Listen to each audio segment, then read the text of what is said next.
Tuesday, November 11th. I'm Rim. I'm Scott. And this is Geeknights. Tonight, why do we play the old games and not the new games?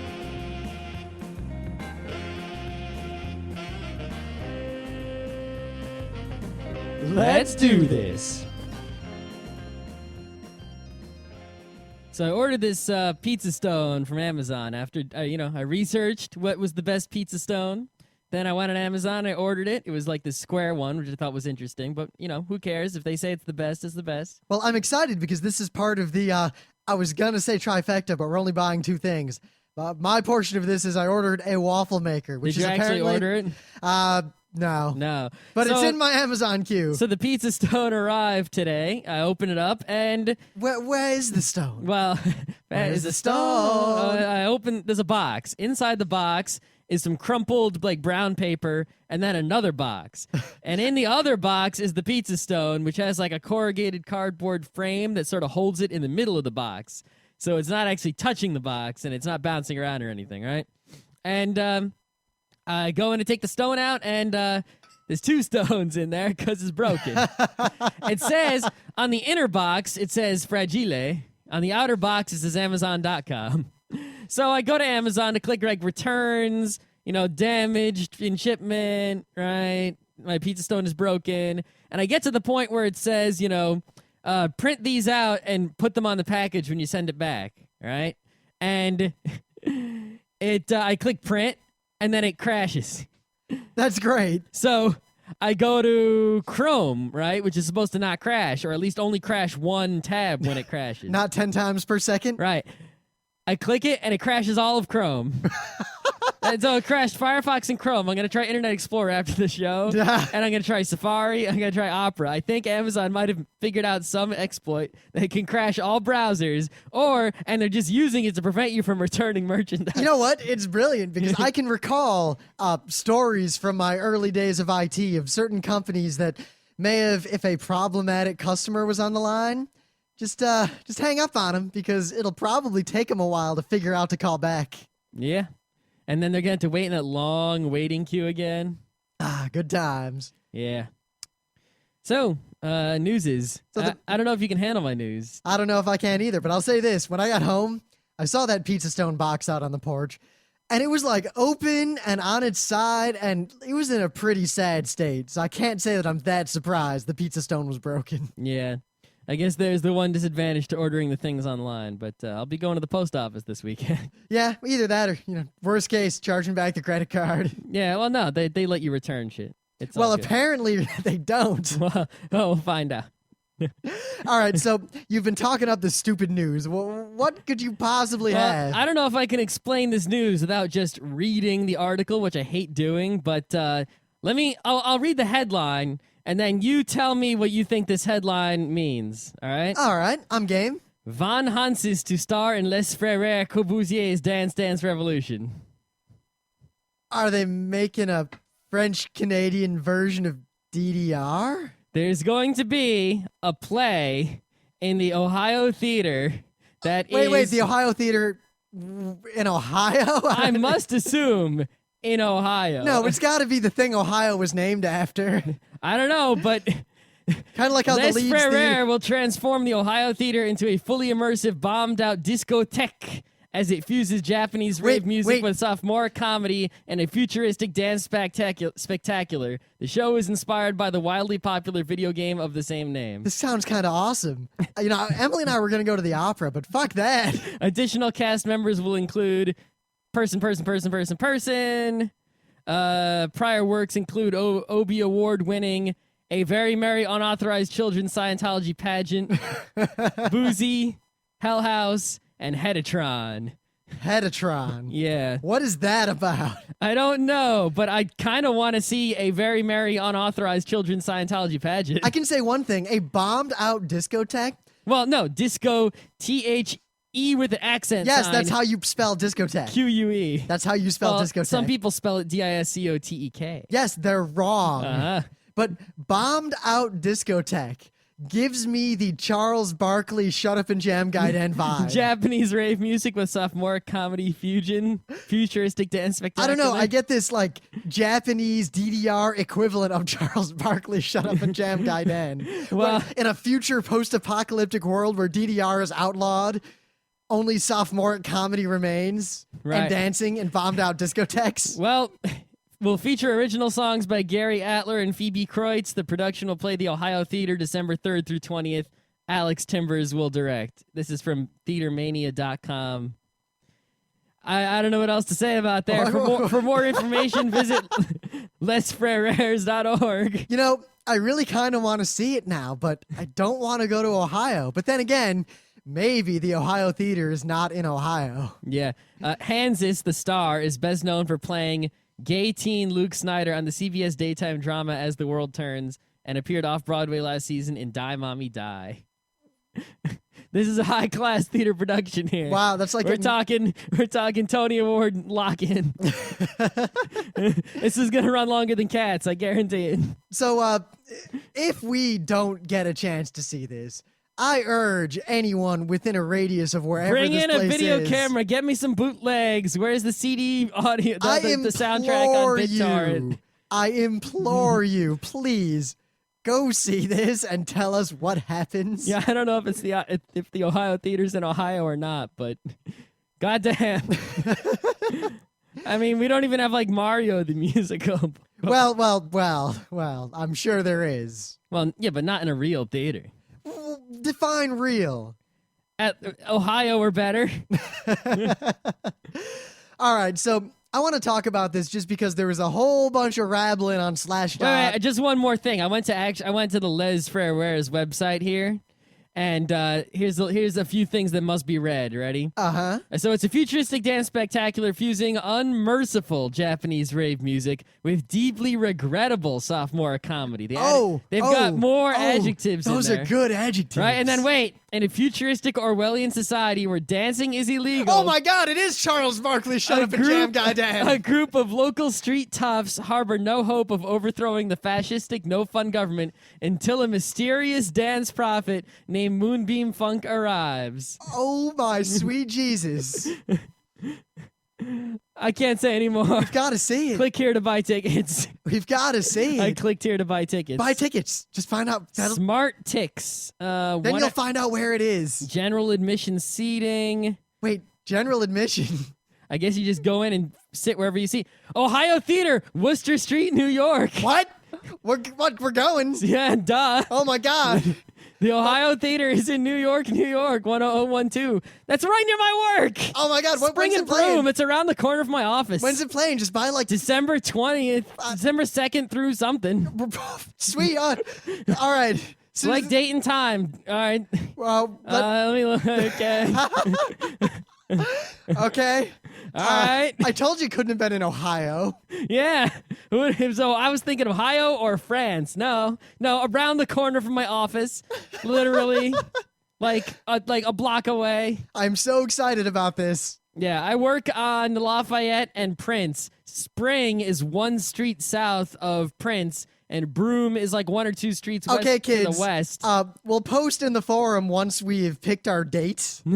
And I hope One, any two, of you three, in the 4, city 5, 6, 7, will come and see the show, and then afterward we will probably have There's some 16 sort of party. showings. All of them are at 8 p.m. on various days. Wednesdays, Thursdays, Fridays, Saturdays, Sundays, Tuesdays. Much like how theaters function. Yeah, not Mondays, though.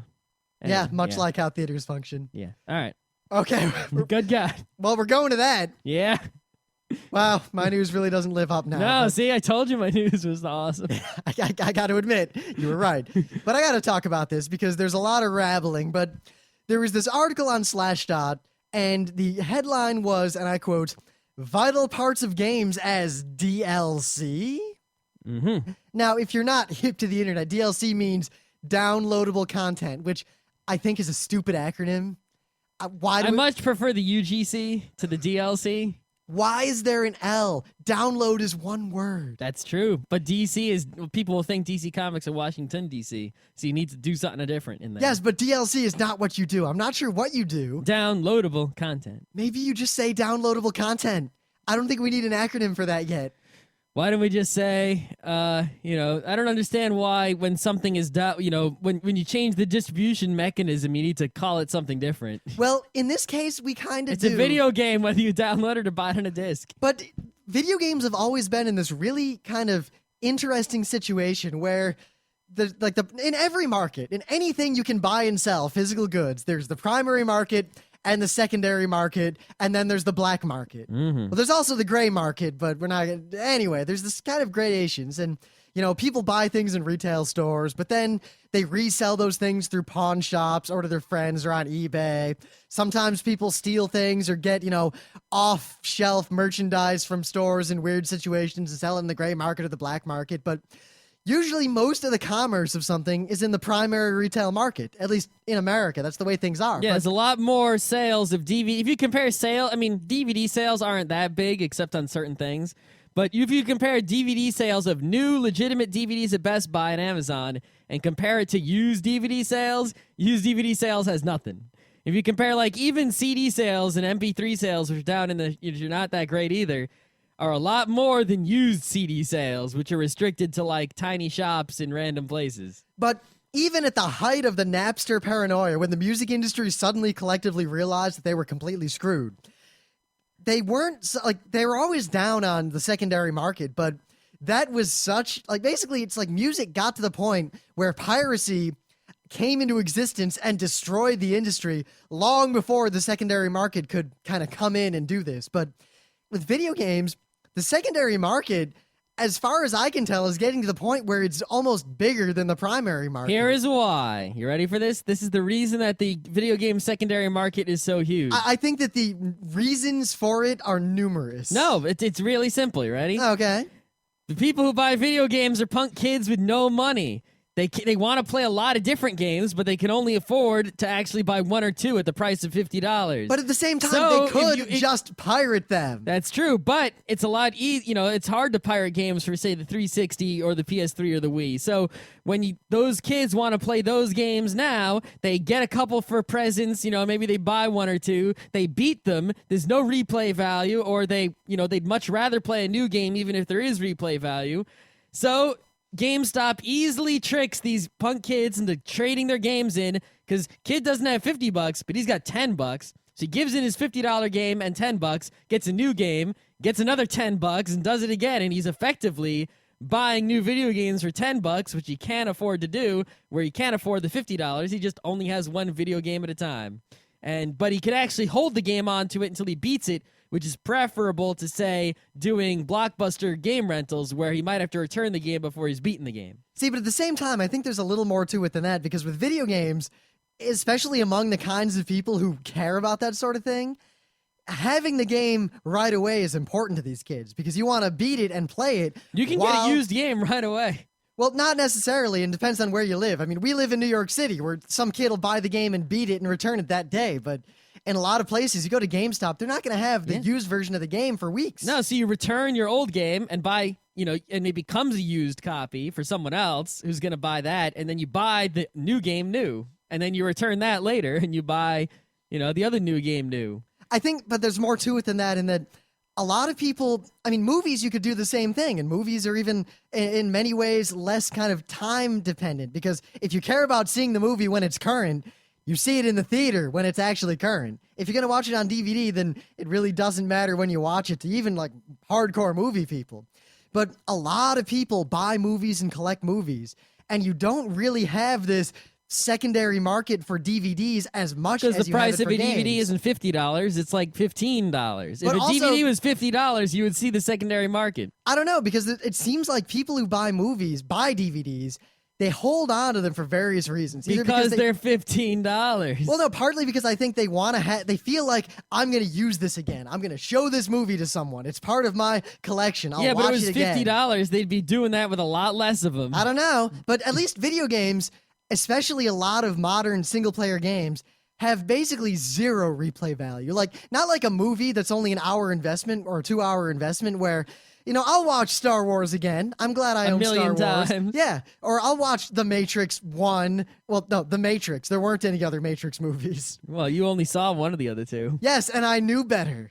It's Besides, I do recall that you and several other people in the front row crew for quite some time not only insisted that I had seen the movie and that I was with you in the theater seeing the movie, but you argued this point against me for some time. I think you're just you could have been lying. It wasn't until I proved with a pay stub that I, in fact, was living in Poughkeepsie and working at IBM at the time that you relented. The point is I think, that's a tangent, but I think the Matrix movie, the second and third Matrix movies, they weren't bad. They were bad. They were bad movies, but they weren't super bad. They were just regular bad, and they were treated as super bad because they were held in the light of the super great Matrix 1. And I think, the second half of Death Note suffers from the same thing, and many other, a lot of things do. But the other thing about the video game industry that's interesting is, along with this kind of gigantic secondary market, there's this so-called hardcore gamer idea that they've got, there are the hardcore gamers, and the people who are really into games feel like they're the base. And that used to be true. I mean, think about it. Video games used to be a very niche thing, and not that many people played video games. It was kind of a weird side hobby, but as video games mainstreamed, they really mainstreamed. I mean, everyone plays video games. Some woman at my work bought a Wii today, and she's like, yeah, I heard so much about these Wii games and bowling and stuff that I just bought one at the Circuit City. That's closing. Oh, good deal. Yeah. Was it 10% off, at least? I think so. It was cheap. She bought it just kind of on a whim while she was out at lunch. Well, I mean, Wii's aren't that expensive to begin with, but if there's a little bit of discount on there, that's a big deal. But as they mainstreamified, we've got to this point where it's much more profitable to either make a game that has a low barrier to entry and a recurring cost, or a game that's just crap. I believe all those games that have the name of an animal followed by the letter Z. Yeah, making software is pretty easy, especially if, you only have to change, a little bit of it. It's like, well, I'll make a game, with a guy who jumps on bad guys. Just a side-scrolling game. Okay, I made one. Now I want to make another one. All I have to do is change the pictures on it, maybe redo some of the levels. It'll take a few days. I got another game. It took, it didn't cost me almost anything, and I can still sell it for $30, and even if only a few people buy it, I'm in the money. So the video game market is in this really difficult situation where the people who are into games, now I'm not going to try to make a value judgment as to what games are good and what games are not, other than the fact that Pets is a bad game. But the problem is the people is it even a game? Who are really, really into games are also the ones who tend to not play the games that are mainstream and make money. There's much more incentive to make the crappy game and sell it to the non-gamers. I mean, look, how much money is Fallout 3 going to make compared to how much money it costs to actually design that game versus like another Sims expansion or Burning Crusade or something? Well, basically, the video game industry is something that started out as niche only, because it was, delegated to the as a kid's toy and, many other reasons, throughout its history. And it's still sort of backwards. If you look at every other, medium of, artistic works in the U.S., entertainment medium, right?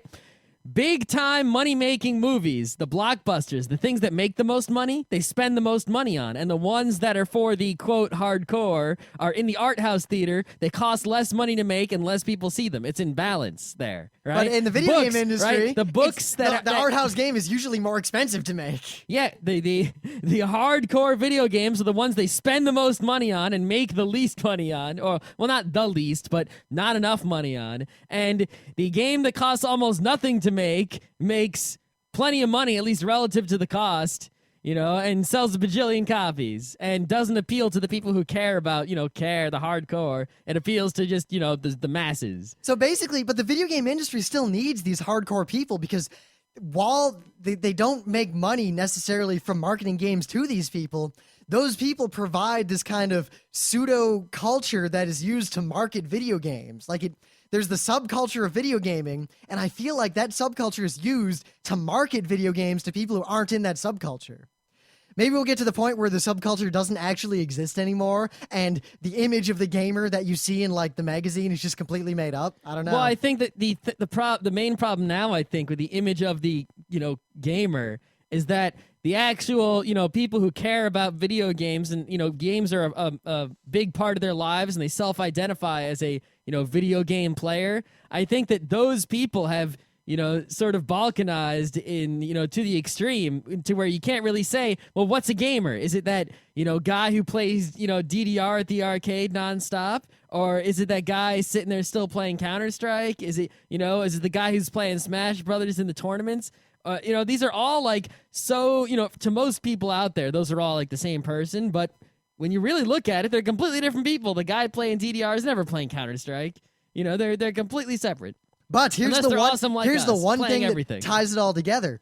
I mean, we went to PAX, of course, and you look at the demographic of people who self-identify as gamers, and by and large, while a number of them tend to be young, poor punk kids in high school, it's also affluent 20-somethings, oftentimes tech workers, people who have a lot of money to burn, and unless they're podcasters or something, have plenty of time too to play video games, and they're into video games. And games like Fallout and these kind of high production value games can make a lot of money if all those people who have this money buy it. But there aren't that many of those people. I mean, There are enough of those people for these games to be profitable if those just people enough. Well, no, there's plenty if the people buy the games at retail. But with the secondary market, more and more, especially when more games are out there and there's more entertainment options available, even the affluent 20-somethings, I think, are willing to wait and buy a game used or hold off and not even pirate, but just use the perfectly legal secondary market. And the gaming industry has to come up with a way to they either have to give up on these people or come up with a way to get these people to have some reason to buy the game at retail as opposed to from the secondary market giving the game store the money. Now, Steam is a great way to do that because you cut out the game store entirely and you definitely can't sell a game you bought on Steam to anyone. That's true. But at the same time, that doesn't work for console games so much. Until now. The point of the article was basically that one way around this, and it's basically a loophole to get around the first sale doctrine. What if you sell games for unlike consoles, but you take advantage of this downloadable content business to say, all right, you buy the game, you can play it, I don't care where you bought it from, but to beat the boss at the end of the game, you got to pay $20 to get the downloadable content, and you can't transfer that. Well, people who don't realize this would be pissed, and people who do realize it would never buy the game. See, no, I don't know, because maybe the people who are really into gaming will just buy the game at retail, which of course includes all the downloadable content for free. You only have to pay for it if you bought the bootleg secondhand copy. Oh, is that how it works? That's how it works. How could you make that go? What do you mean, how do you make it go? All right. Technologically speaking. All right, so I buy Mario 8 on the Xbox. All right. And I buy the thing. But when I put it in my Xbox, much like when I pick up an item in WoW, it binds to my Xbox. Like that, it downloads the downloadable content once. That copy of the game that I bought, that physical disc, will never download the content again for free. But what if my Xbox dies and I get a new Xbox? Well, you get the entitlements back. So if your Xbox dies, you can transfer the entitlements from your old Xbox to the new Xbox. Uh-huh. But if I buy a second Xbox, I can't have the entitlement on both. If I sell the game to some dude on eBay, he can't get the downloadable content for free. He has to buy it, but it's only $20. Uh-huh. Basically, it's this really kind of underhanded way to completely cut out the secondary market. And there's nothing illegal about it. I know, it's perfectly legal, and it's not even that unethical. And while this is not happening yet, I mean, we are seeing a lot of downloadable content. It's just sort of dickish. It's not, wrong. But it would work, and I don't know if this is actually ever going to happen or not, because I could go 50-50 on whether or not the gaming community would just, it could go two ways. They would either suck it up and just buy the games, and then GameStop might go out of business, or they'll just freak out and pirate everything forevermore and pull an RIAA reaction. I mean, remember when the RIAA got really bad and people who were into music basically just said, you know what? We hate you. We're going to pirate music just because until you go away. And I feel like that could happen with video games. I think I'm actually starting to, I know that early on in this podcast, as in the early days of Geeknights, right, we were often, crying, the death of the PC game, right? PC game is dying, PC gaming is dying. They were, as far as I felt, but right. There's been a big comeback. Well, it's not just that there's been a big comeback. I think, and what I've realized is that, all right, let's say I make an Xbox game, right? even if I make a game that appeals to the mass audience and not just, the hardcore, quote, audience, the most copies I can sell is one per Xbox. And there's a lot of Xboxes out there, millions, all right? There's a lot more PCs out there. And remember back in the day when, Myst came out? Even people who had no interest in video games or anything, just every PC had a fucking copy of Myst. Every single one. Just you could go over to someone's house, if they had a DOS computer, there was a Myst box somewhere in that house, and it was there somewhere. And World of Warcraft is sort of the same way now. Everyone's got computers. There are people with computers in World of Warcraft and no other video games whatsoever going on, And I think the companies, in their quest for, the money and realizing that, hey, these consoles, as cool as they are, and, the living room experience, whatnot, PC gaming is really the way to make the most money. You make a game that appeals to an incredibly huge audience, and there's no bigger audience than the PC audience, right? And you make it where you can only get it by downloading it or have some sort of subscription thing. Well, look, they're doing the same thing with the secondary consoles. market, and you're good. Like Rock Band and all these games, the downloadable content makes it to where they make all their money from that after the fact, and I think that's going to work just as well, too, but it worries me because I feel like the only way to make money in the long run, in the kind of endgame scenario of video games now, is going to be either recurring costs because the game is online in some fashion, downloadable content that is tied to you, or really, really crappy games with very broad appeal. All three. Well, yeah, that's the thing. You can do those three things, but that means there's not going to be another Fallout. Well, no. Eventually what's going to happen is the video game market is slowly but surely correcting itself to fall in line with movies and books and music and everything else, to where all the really popular things that cost more to make are going to have really broad appeal and be really shitty, and all the really high quality things are going to have a very small appeal and not have big budgets, and that's how it's going to be. You know what I mean? And, the next natural selection is going to have a very small budget scraped together by a few guys out, west, and it's going to appeal to the very small audience of awesome people like us, and we're going to play it and be happy, and they'll make, Spore 2 or whatever, and a billion people Of course, will I buy point it, out and this brings up a much more interesting endgame, because, all right, so video games are going to hit the point where movies are now. But movies have their own problem with endgame because of movie rentals and all sorts of other things. So Yeah. what's going to happen with movies? I mean, the endgame for video games might hit after the point where movies and other mainstream media have gone beyond to whatever comes next that we can't really figure out yet. The main reason that movies and video games, right, aren't in the same situation as music is because bandwidth is limited. And eventually, all of this will become moot because people will have enough bandwidth to where trading a multi-gigabyte video game will be as simple as trading an MP3 on the internet, and then everything will go to shit. But video games will still have downloadable content. Movies can't have that. Well, they could. They could. I can envision that. However, it horrifies me. It really horrifies me. I mean, imagine this. Imagine the day where you can pay $5 after you watch Star Wars to see Star Wars, the entire thing again, except Yoda's naked.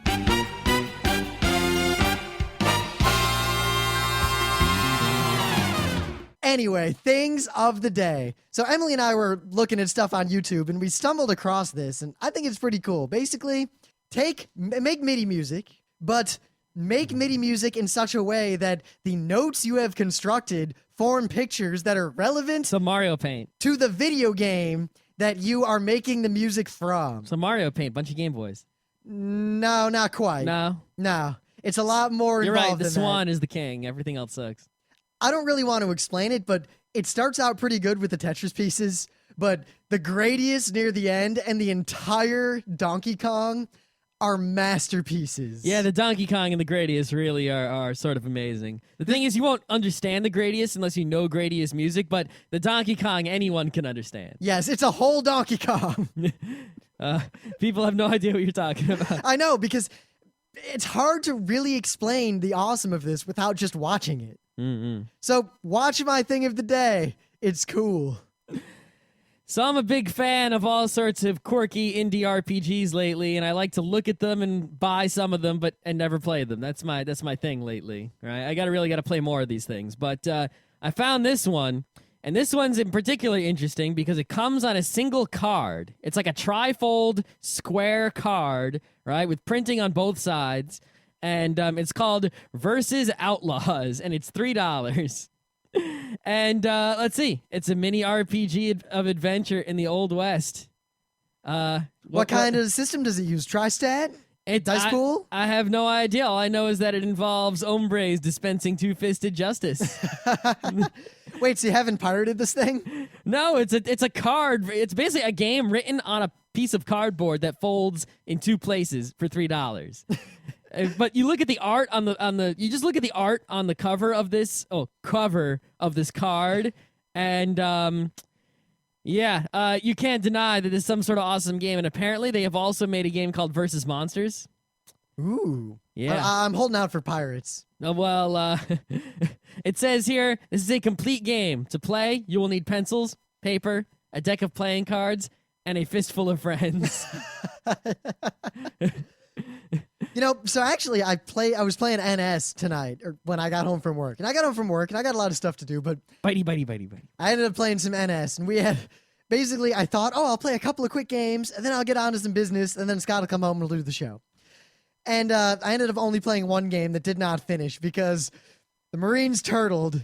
Oh, the turtle. And they turtled in two places. They had Marine start. Yep, that's what happens. And they had the hive directly opposite that. Because if you could get the third hive, you could win, but you can't get it. And you can't get Marine start without the third hive. So it's just, But we had the whole rest of the map, and it was one of those maps where you could really lurk it up. We had 3 amazing... But it doesn't matter because they turtled and got heavies. Your lurks don't do shit now. No, they didn't have heavies for a long time. But if you don't get them before they get the heavies, you're stuck. No, so we were fine. We had 3 fades and 2 lurks. And we basically, the fades ran in and were just destroying them at Marine start and really wrecking them. And we were on the verge of victory. You broke the turtle. Yes, we were basically, we almost broke the turtle. The lurks were perfect. It was like, it goes spore, umbra, spore, umbra, spore, umbra, spore. Lots of umbras and spores, we get it. No, but we had a pattern, me and this other lurk. Oh, you don't need a pattern. Yes, you do. No, you because don't. remember, Umbra and Spore last a certain number of seconds. So we had lurks on both sides of Marine Start in 2 separate hallways, getting 2 opposite sides, protecting the Onos and the 3 fades. Oh, that's whatever. It was brilliant. It was working so well until we found out that one of the hives was under attack. Someone, while we were focused on destroying and breaking the turtle, had ninja'd out, built 2 phase gates. Yep, that's the new strategy these days, to build 2 phase gates. That way, even if you rush in to take one down, they come in and So we bust up the phase gate in the hive. We totally pull it off. We start to cheer, and then they keep coming, and they keep coming, and then someone yells, "Oh my God, there's another phase gate, F4." Yep. And it was over. Yep. And the question remains, why am I playing NS when I own Fallout and the Left 4 Dead demo and the new Castlevania game for the DS? Because it's better than all those games? I don't know if it is better.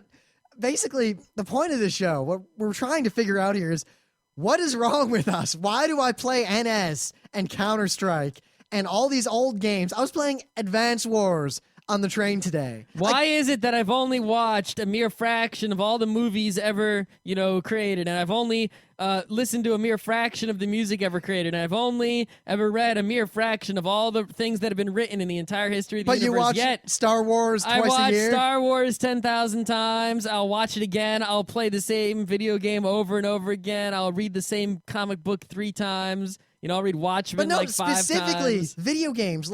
NS is even kind of played out. I've been playing NS for a long time. There is no secret in NS. Nothing is going to be revealed to me. I don't know. The 2 phase gates has been sort of a recent development, actually. See, I don't think it's a recent development so much as a renaissance of tactics from the heyday. Possibly. Because we've got such an... There was a few weeks ago, I I started playing NS again weeks ago, and a few weeks ago, people weren't doing the double phase gate, but maybe around a week or 2 ago, the double phase gate has appeared it feels like in the games I'm playing, the frequency is increasing. So, but it's not like I can say, the argument would be, new games are worse than old games, or RIM is elitist and nostalgic and only plays the old games and decides that the new games suck. But you know what? Fallout 3 is awesome. I really, really like it. When I got it, I played the hell out of it. But after 4 hours total of gameplay, I still think, and wow, that game's really fun. Man, I really want to bust into Tenpenny's tower and just fuck everything up in there because I don't like that guy one bit. But I sit down in front of the computer and I open Steam and I'm about to click on Fallout and play like 2 hours of Fallout. And then I click on NS instead. Not even consciously. It's like I want to play Fallout. I end up playing NS and I feel more satisfied at the end of the NS game. Yeah, definitely. I mean, I got, that Wario game, which is great, but I've also got Mega Man 9, haven't played it at all. I've been playing a lot of Mega Man 9, but that lends another point to the Rim's Just Nostalgic pool, because Mega Man 9 is just Mega Man 2 for someone who's played Mega Man 2 so much he's sick of it. Mm-hmm. That's all it is. Yeah. And I love it. Mega Man 9 is great. I'm about halfway through it. But were you a Mega Man hater? No, I was just never good at Mega Man. And I didn't like Mega Man that much, but I didn't hate it. I liked other games more. Like I liked Metal Gear on the NES a little more than I liked Mega Man. No, you suck. What? Metal Gear. Sucks. Gear. I don't like Metal Gear. Right. I don't know. See, why? Let's see. What? Basically, it's like I'll just be sitting there and I want to play a video game. I got some free time, and it's just, I don't know. Usually I have a logic to things, right? And there is a logic to the amount of time I spend playing video games. I don't let my feelings sort of allow me to uncontrollably play video games for too many hours. As opposed to doing shit. I've actually broken that instinct because I enjoyed video games a lot more in college when it wasn't a matter of, all right, I'm going to play video games for an hour and then I'm going to do a podcast and then I'm going to braise some chicken to cook some dinner. It was, all right, I'm going to play Counter-Strike. And there was no and then. It was just, I'm going to play Counter-Strike. And at some point, I would stop playing Counter-Strike, fulfilled, sated. I had finished. Counter-Strike was now done. The time for Counter-Strike was over. Then I would turn and look at the clock and decide, well, it's now 9:30. What shall I do next? Yeah, but my choice of what video game to play is usually just guided by some feeling. It's like I'll just be standing there with all these games arrayed before me, and like, NS has like the feel like, yeah, that's what I want to play, and the other ones don't entice me as much, and I don't know. Actually, I think I just realized I keep going back to games that I'm comfortable with. But this is strange to me because I really enjoy exploring in games. Like when I first got the new Castlevania DS, the first one, the one that was basically, yeah, Symphony of the Night was such a good game that we're going to make that game over and over again forever on the Nintendo DS. Mm-hmm. And that game was great. And I played it to the exclusion of all other activities until I beat it. And then I played it again in Julius mode until I beat it. And I just explored and explored, and the novelty was great because I hadn't played a game like that in a long time, and I love games like that. But I don't know. I've played 2 of those games, and I have the new Castlevania. Haven't touched it. Haven't even put it in my DS. And while I know it's a great game, it's exactly what I want, and it's comfortable to me. But at the same time, I don't know, the novelty of exploring that kind of world is almost lost to me. And even if like a new Advance Wars game came out, I almost feel like my desire to play in my comfort zone is coming from the fact that I want to perfect a game. I want to take a game that has this kind of skill cap and reach that skill cap. So I keep playing Advance Wars that I'm only 90% perfect at, instead of playing the new game that I have no desire to ever be perfect at. Well, I think there's something to that. For example, like when I play like the Castlevania games, right? Like the first DS one, I just beat it, and then I beat like the second ending, and then the second one came out, and I beat it, but I didn't get the second ending, and then I tried to play Symphony of the Night, which I never played before, and I was able to beat the first half of the game and get to the Upside Down Castle, but then after getting a bit into the Upside Down Castle, I sort of stopped playing, and it's like there are certain. There's good gameplay. Exploring a 2D world a la Castlevania, a la Super Metroid is good gameplay. I like that kind of game. It's a good kind of game. But there's only so much that I can replay that particular type, gameplay type. It's not so much now where before a whole game would be, replay value. Now it's the type of gameplay that it is the replay value. So it doesn't matter if it's a new one. I'm doing the same thing as I was doing in the old one, or doing the same thing that I was doing in level 2 as in level 1. So I can only take so much side-scrolling 2D exploring before I don't want anymore. And there's something about certain games like NS, or what other games can I go back to all the time? Punch-Out. Yeah, right? Punch-Out. Oh, man.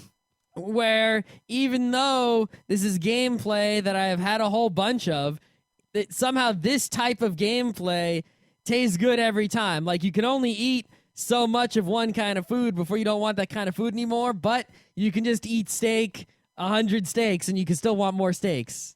Like, Wario. It's like I'm rocking the Wario. I'm probably gonna beat it, but it's like if I get to a part that's sort of hard, it's like I sort of want to stop playing. But well, I remember you had that problem with the newest Advance Wars. Once you hit that owl, you just had no desire to continue playing exactly. the game. I got to the owl, and I'm just like, well, fuck this, I'll admit, the only reason I got past the owl before I just said, you know what, this isn't worth it, was that I beat the owl on my first try with a B because you just suck at Advance Wars. Nah. Nah. The owl just sucks. No, the owl doesn't suck. Believe me, you think the owl sucks? The mission after it is 1,000 times more it's like annoying. I could beat the owl. It's just I didn't have the patience for it. It's like I didn't want to sit. It's like I knew what I had to do, but I didn't want to actually sit there doing it. That's actually a problem I have with a lot of, my job is like when I'm making software, I really like, designing software and trying to solve software problems and figure out how things work and figure out how to fix something. But it's like once I figured it out, then you actually have to type in the code that makes that happen, and that part doesn't really require thinking as much. It's a different part of the brain. It feels more like manual labor. Like it's just, I already know that I have to, this is how it needs to be done. Why should I have to actually sit here for an hour just moving my fingers up and down? But at the same time, why do we play Punch-Out over and over and over and over again?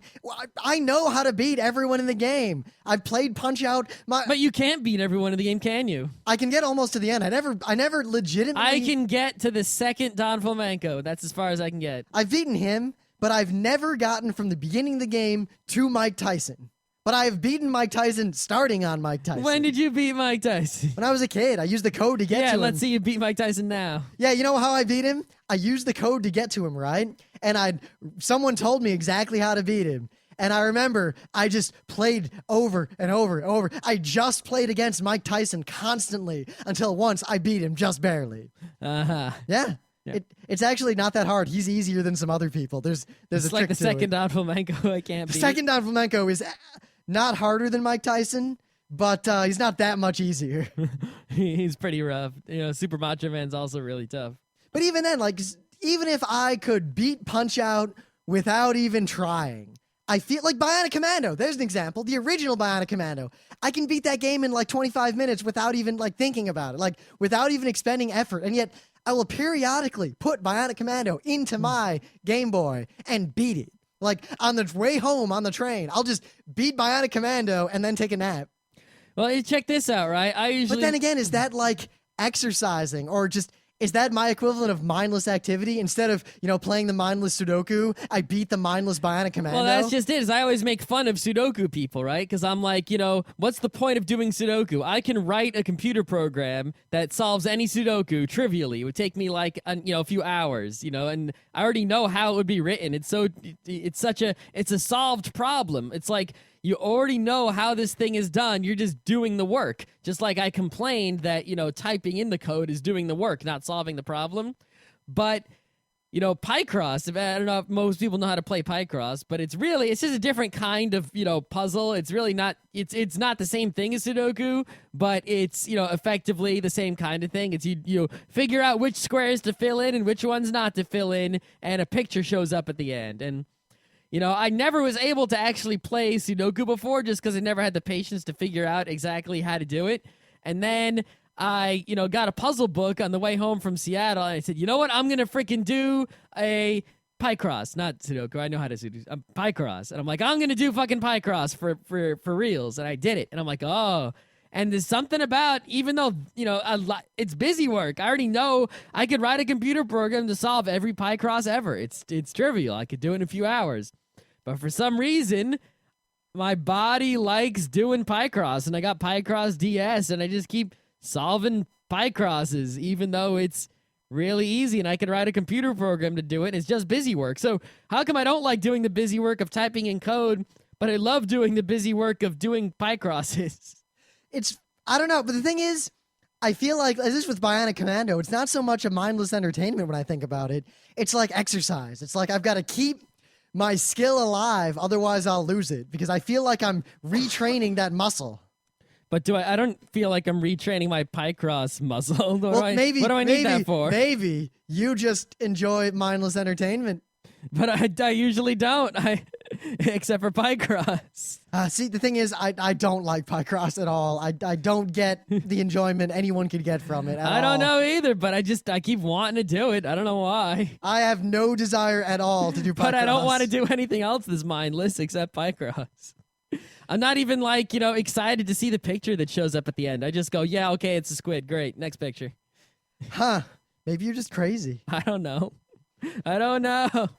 See, I think at least there's two factors here. I mean, when I play Advance Wars again, what I'm doing is I'm perfecting the game. Like, I'm basically beating the last 3 things that I don't have an S in, just to get an S and to prove to myself that I am perfect at this game. I have this goal of being absolutely perfect at Advance Wars, such that no matter when I play Advance Wars, at least the most recent iteration of Advance Wars, I can play it 100% perfectly and know that if I win, I won because I'm perfect. And if I lose, I lost because it was impossible to win.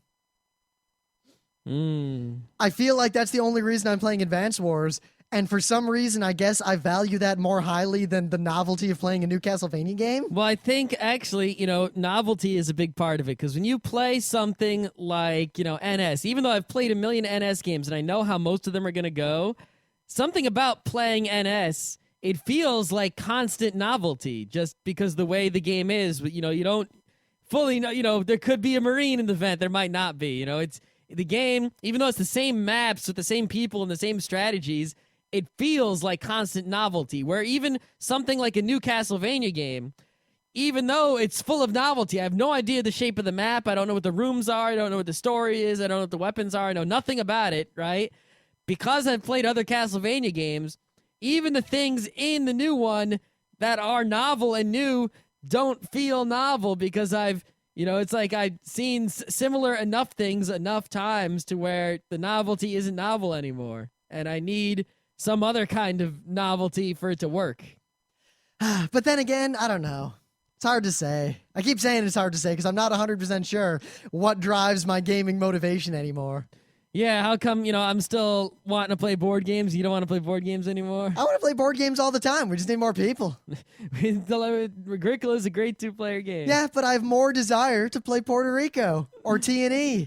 I could play T&E anytime. In fact, there has never been a point in my life where someone said, hey, you want to play T&E? Yes, that is true. But if you have a choice, you don't have a choice between Agricola and Puerto Rico unless there are 3 people. If there are 2 people, you don't have the choice. But that's the thing. I value that choice so highly. It's kind of like how I want to play an FPS. All right, Tribes 2. I can't play Tribes 2.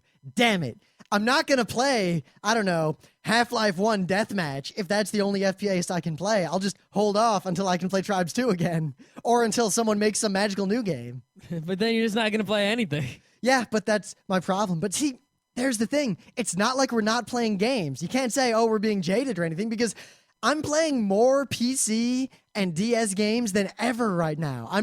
I'm playing Advance Wars and Natural Selection. Yeah. I think that the main thing about it that makes me feel really bad is there was a point at which every video game I owned, even the not as good ones, I had beaten, relatively completely, or at least beaten to enough satisfaction to where I didn't feel like, I spent money on that game and then didn't get my money's worth because I didn't play the whole thing. Oh, that's the worst. Lately, I've been getting about 3/4 of the way through a lot of games and then just not caring. Yeah, like BioShock. It's like I got pretty far in BioShock, and I even paid for it instead of playing Rim's copy and whatnot. And I got to a certain point and then I just sort of stopped playing and didn't start playing again. And it's sort of like, oh, I paid for that and I didn't. It's like buying a fancy dinner and not eating it all. It's like, I didn't eat it all. Oh, that's not good. It's just, once I beat a second Big Daddy, there was no reason to play that game anymore. Well, I think the thing that got me is I went, really far through the game and, made some major plot things happened, relative to what was going on. And I barely killed any Big Daddies. I somehow there were tons of them all over the place. I just like avoided them or, used the thing that lets you control them and stuff like that. And didn't actually, maybe got like the Atom for maybe like 2 girls and that was it.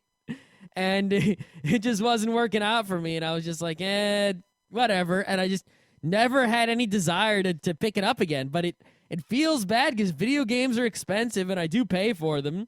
And if I don't play the whole thing, it's like, oh, that's not good. I need to play the whole thing somehow because of, otherwise I'm wasting all this money all over the place. See, but I think I'm just going to stop buying new video games. Left 4 Dead's going to be it. After Left 4 Dead, I'm not buying any video games until I beat everything I got. it didn't help that I got really burned by Team Fortress 2. I mean, I was looking forward to that game for a decade. A decade. It came out, I bought it sight unseen. It had maybe 10 hours of play. You played it a lot more than 10 hours. Nah, actually, look at my Steam. I didn't play it that long. Yeah, you played it a lot more than me. You know what? After the show, I'll go into my Steam and I'll find out exactly how long I played it. All right, we'll do that. It'll be interesting. I had no more than 10 hours of good play, and then a little bit of residual. I have to prove to myself that I'm good at this game before I never play it again, and then I just haven't touched it. Yeah. Someone IM'd me the other day. He's like, Left 4 Dead demo's out. Why are you playing NS? I'm like, because it was a tiny demo. I beat the whole thing 2 or 3 times.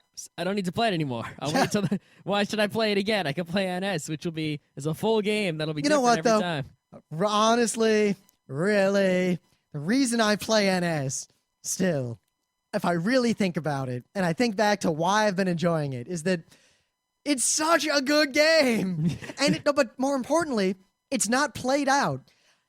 In terms of novel content, there is still novel content because the community is so excellent that I have a new meme or funny saying or weird conversation every time I play. The people are the innovative content. Yeah, and I think that's why, we were talking about DLC early in the show, and I said I much prefer UGC, which is the user-generated content. And I think, the games like Line Rider, which isn't really a game, but like Little Big Planet, and games like that where, the players, it's really less of a game and more of just a focused creative tool, I think that's where the business is at. It's not, DDR, can you dance these arrows? It's DDR, make arrows to your favorite song. It's, Well, also the social aspect of DDR playing alone in my room, I really only do for exercise and practice. But the real fun of DDR is playing on a boardwalk, at an arcade, with your posse, all your friends in public, hanging out with the people. I probably wouldn't really play NS that much if it weren't for the fact that there's these great people to interact with, and the gameplay itself is reliant on that interaction. Mm-hmm. I mean, that's a lot of people say about the WoW and such. It's like, oh, it's all about, the people. It doesn't matter that the game is crap. The thing is, I really think you just need both, because if the game is crap, even if there's people there, why am I could go and do a good game and have people, and that's... I can't really think of any game that has the combination of both being good other than NS. It has the people, and at the same time, the game is amazing. Everything else seems to have people with a bad game like WoW, or maybe it's a great game, but it's a single-player game like Fallout 3 or something. There's no people. Well, what other game has the people and the great game? The thing is, the people in NS, all the conversation in NS, all the interaction is within the context of the game. There's never a meta conversation. No one ever, I see people playing WoW, or, I'm hanging out. Well, I don't know. I play NS and people are talking about Obama, but it's usually they're saying Obama while they're biting someone to the rhythm of their biting. But see, it's contextualized by the rhythmic play. No, I've never heard the just generic conversation for playing. Someone's like, yeah, so what do you want to do after the game? I don't know. Let's go get some food, blah, blah, blah, blah, blah. It's people are... I'm going to play Bejeweled while I wait. Most of the conversation in NS is in the game itself. People saying funny things in the context of the game, yelling at other people for choosing OC as the tower. OC? Oh my... the game I was playing, we had an early fade, like right away. This dude killed a bunch of people, so we was fade right away, like so early in the game that it was ludicrous, and there was no way we could lose. I got next time. So I'm says- alien. I got the strategy. Next time I'm alien, I'm just gonna get the 5 res and go lurk immediately. I'm not gonna wait around. I do that almost every game. No, but I gorge right away and build the MC immediately. That's what I've been doing. I'm getting to be a real good lurk. I'm lurking all right. But basically, the guy's like, could someone please drop an MC? Mm-hmm. Could someone please drop an MC? For the love of God, I'm a fade. We can win this. Drop an MC. Fast forward 10 minutes. Jesus Christ! Someone drop an MC for the love of motherfucking shit! Ah! 10 minutes, really? That's 10 minutes. You lost if it was 10 minutes. No, we were because as someone else pointed out, it's okay, man. I dropped an OC. I got you covered.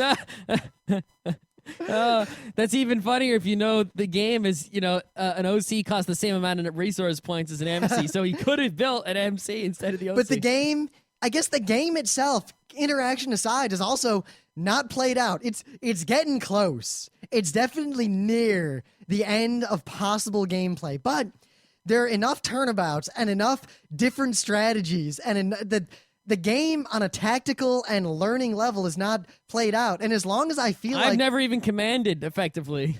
As long as a game, I guess, is not done for me tactically, as long as I can learn something new in the context of the game, then a game is still worth playing. And I can still learn things in NS. I can still learn things in Advance Wars. I can still learn things in Punch-Out, because I could be better at Punch-Out. And I can still learn things in Bionic Commando because I could beat it faster. I'm about 8 minutes short of a legitimate speed run. Uh-huh. Legitimate as in I could call it a speed run with a straight face. Yeah, so I think a perfect speed run I think is like 25 minutes. So if I beat it in a half hour, that's pretty damn good. Yeah. But anyway, Left 4 Dead seems like it's going to be the answer because for a while I've wanted to play a game like Serious Sam, which is, FPS is pretty... That was the best part of the game. Yeah, FPS is pretty much come in a few flavors. There's the. But anyway, one of the flavors of FPS is the millions of bad guys everywhere hose them down flavor, which is the Doom flavor and the Serious Sam flavor. And Left 4 Dead seems to be in that flavor. It's not like one of those creepy, crawly zombie games like Resident Evil. It's a flood of zombies, hose them down without dying. And it's just 4-person co-op. And I feel like I played the demo, and I'm definitely going to play through, which means I've already played the whole thing. Well, actually, I think the demo's available today for everyone, even if you haven't paid for it. But yeah, but I'm just going to wait for the real game. Yeah, the demo is the real game. It's just like 2 levels of it. The rest of the game, because my worry is that once I play Left 4 Dead, I might play it out, and then what? Well, I think that's what's going to happen. It feels to me like there is a multiplayer component, but I don't have a lot of confidence in it, even though I haven't played it. I think I'm just going to end up playing the entire, single-player thing, with a 4-person co-op and just hosing down all the zombies in one go, and then that'll be the end of that. And then I'm going to not buy any video games until I beat all the ones I've got that I haven't beaten yet. I'm going to go and beat the BioShock and the Super Paper Mario and the Wario game. But here's the thing. Do you really want to beat BioShock? Like, will you enjoy it, or you're going to beat it because you paid for it? Will it be a chore? I don't know. I think it'll be a chore because I'll find out and see. I fired up BioShock again recently, and while I was playing, I was like, wow, I'd rather be playing Fallout. And then when I went to play Fallout, wow, I'd rather be playing Tribes 2. Well, I can't play Tribes 2. Well, as an example, BioShock really sort of felt... The reason I stopped playing BioShock is sort of the same reason I never beat Golden Sun 2, even though I love Golden Sun, is that I got to a point in Golden Sun 2 where I sort of had to manage all these items. Just the chore of managing all those items was sort of unfun, but the idea of restarting felt really fun. And I feel like maybe I'll just end up restarting BioShock and doing it, better and actually trying to kill the big daddies, all of them or something, instead of, just fooling around and dodging all of them and rushing through the plot. Well, see, that's the one thing about Fallout that makes it a lot more fun than a game like BioShock. Even, because it feels similar playing it, but in Fallout, I don't feel this need to beat the game well. I feel this need to poke it all to bits. It's and not just try that I feel stuff. a need to beat the game well. It's that if you get to a certain point in the game, you can and you haven't done things up then until properly, suddenly the game is blah, where if you had done it a different way, the game would not be blah at this point. The game would still be rocking. Yeah, but I feel, I don't know, other games seem to pace that better such that I can't get myself into that situation. Sort of like, imagine if you were playing, say, Half-Life 2, right? And you got to a certain point in the game, and you just, decided that in this part of the game, you were going to just hose all the bad guys down with, just use all your ammo. Then the next part of the game, you don't have enough ammo. Well, now it sort of sucks because you used all your ammo and there isn't enough lying around. And yeah, but the thing is, Half-Life was now paced you feel such like that almost, never happened. You'd have to really, really screw up to run out of ammo. And that's what made it a good game that I could, beat twice. I beat Half-Life 2 twice because it was that good. Of course, I haven't even beaten it. And I think that I'm at the end, and I just lost all desire to play because I'm playing NS instead. Yeah, I think these games where it's possible to be in a situation where you put yourself in a way that you don't want to play anymore. I think that's something bad about the game because it doesn't happen in other games like Portal or Half-Life 2 or whatever. You always want to keep going no matter how you've played up until now. You're at this point and you still want to play ahead. Whereas in a game like BioShock, it's like I would want to play forward if I had done something different previously. And thus, I can only move forward, actually, by starting again from the beginning and getting back to this point by following a different path. Well, I feel like it's just all the games I still play, there's some sort of competitive or social element independent of the tactical part. Maybe not completely independent, but Bionic Commando, I play it partly because I can show off by beating it in front of other people, and they go, wow. NS, duh. It's a multiplayer FPS with goals, and it's asymmetric, and it's great. BioShock, there's no interactive component. I'm never going to have a story or an anecdote to tell someone about the crazy thing that happened in BioShock. At least Fallout has that. I mean, me and Daryl Surratt were swapping crazy, funny Fallout stories just because Fallout's a game that lends itself to that.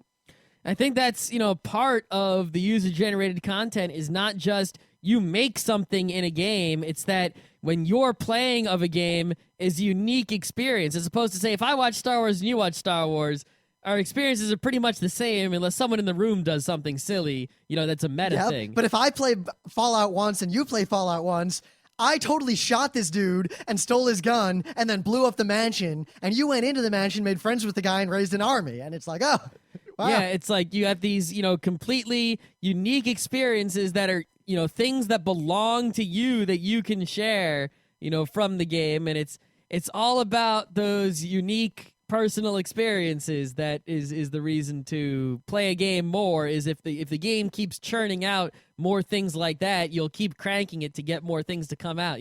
Every time I play NS, there's something great that's going on, so I'll keep cranking it and cranking it. Every time I play NS, something unexpected There's no happens. story for me to tell about what happened when I was playing Wario Shake. But I could do a whole show on just like awesome things that happened in the last week of playing NS, like when we ambushed that Fade. That was like the most epic moment of NS I've ever had. Or when there was a 1 hour long turtle deadlock oh my God. and we quit. We quit. We couldn't even finish it. If we were in college, we would have stayed to the end. Yep. You realize if that had gone all night, we would have been there. Yep. Oh. But we just quit. Yeah, Man, we just imagine quit. if the server had crashed. Oh my God. But it didn't. I would have cried. But it didn't, luckily. The NS community being what it is, I can imagine everyone rejoining and like purposefully like no one kills each other and we recreate the stalemate and then continue the game. NS is a game where that would happen. I don't think so. It could though, because things like that happen. No, because even the peace knife gets no respect anymore. No, I was in a game. I had it respected a little bit, but eventually they get you. They don't let you go on. I was in a game on Saturday where we were playing, and suddenly one of the Marines types all knives. Uh-huh. And sure enough, everyone had knives out, and the Skulks, they didn't respect the peace knife because it wasn't a peace knife, but there was basically this Jets versus knife fight in the street outside of Marine Start. And then after this ended, everyone kind of went their separate ways, and then the game continued. Uh-huh. I've never seen that happen again, but it happened. This one unique thing happened. It didn't happen to Scott. It happened to me. I have a weird story to tell. That's never going to happen in Wario Shake. But not only do you have a weird story to tell, but it was you had that weird story while you were playing a game that also made you think and had quality stuff going on in and of itself. Also, You were trying to win at something that required you actually exercise parts of your brain and got the awesomeness on the side. The dreaded combination of undefeatableness. yep, I think part of it too, I keep saying part of it, but another part, yet another, suffice to say, etc., and so on, is that when I play NS, there's so many people who are good at the game within the community. Like the percentage of people who play NS, the percentage of those people who are good at it is very, very, very high. Yeah, there's So it's hardly kinda anyone like, playing the game who's no good. Like, if because I it's a could- complicated game, it's hard for noobs to learn. like I could play T&E, me and Scott and two noobs, and that could be fun, but it wouldn't be a test of skill. It'd be a test of like teaching the game to someone effectively or making the game fun for these people. and based whether on I win or knowledge. Rim wins is pretty much who can take advantage of the noobs the most. But NS has been around for so long, and the people playing it have been playing it for so long that it's kind of like when, say I want to talk about movies with someone. If we've both seen 1,000 movies and know like the full history of film, we can have a conversation entirely different from the conversation that we could have if a person in the room or the person we were talking to had only seen 4 movies and couldn't name like or a if single the person director. in the room is an AI that's completely predictable and you know what it's going to do every time. Yep, it's going to say Casablanca was a great movie. It amounted to a hill of beans. Yeah.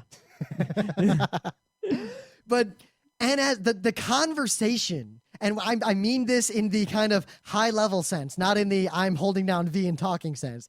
The conversation I have in the context of the game between myself and the other players is very high level because we can assume that everyone knows how to play, or that the majority of people know how to play, that they're good at playing, that if I drop sense first, the other players will react to that, and the strategy of the game will be different.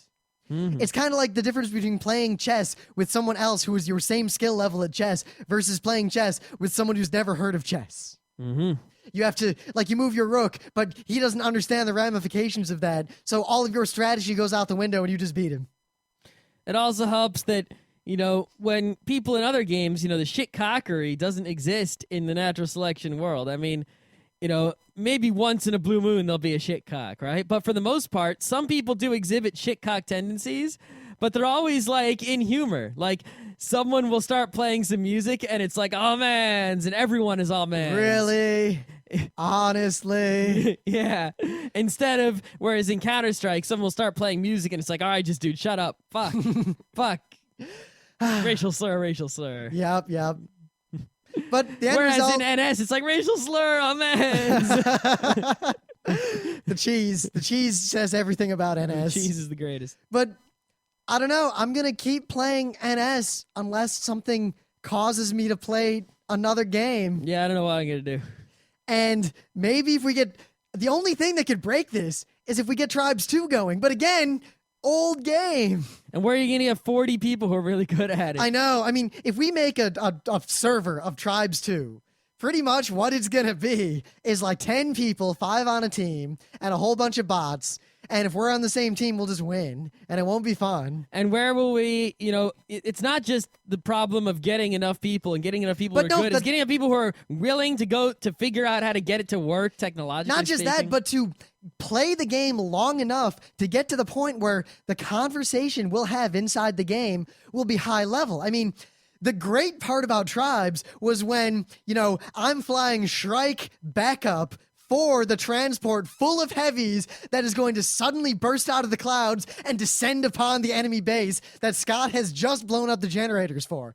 That level of play, that level of coordination would require like 4 months of preparation and play of just all the people who have never played this game before learning the basics of the game. We can't even have the high-level conversation until they all have their own low-level conversation. But NS, because there's still a community around it, I can have the high-level conversation faster than the time it takes to start a game of Civ 4. I can snap my fingers, I'm in a high-level game.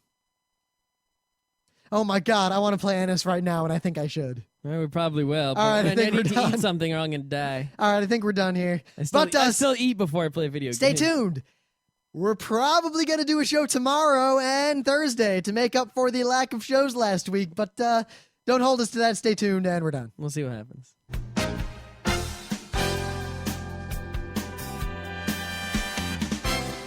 This has been Geeknights with Rim and Scott. Special thanks to DJ Pretzel for the opening music.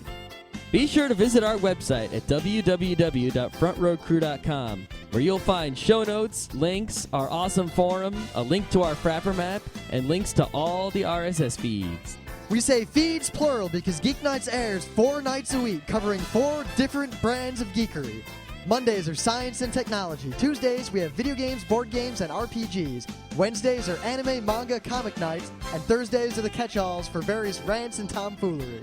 You can send us feedback by email to geeknights@frontrowcrew.com. Or you can send audio feedback via audio. Just click the link that says Send Me an Audio on the right side of our website. If you like what you hear, you can catch the last 100 episodes in iTunes or in your favorite podcatcher. For the complete archives, visit the website, which has everything. Geeknights is distributed under a Creative Commons Attribution Non-Commercial Share-alike 2.5 license. This means you can do whatever you want with it as long as you give us credit, don't make money, and share it in kind. Geeknights is recorded live with no studio and no audience.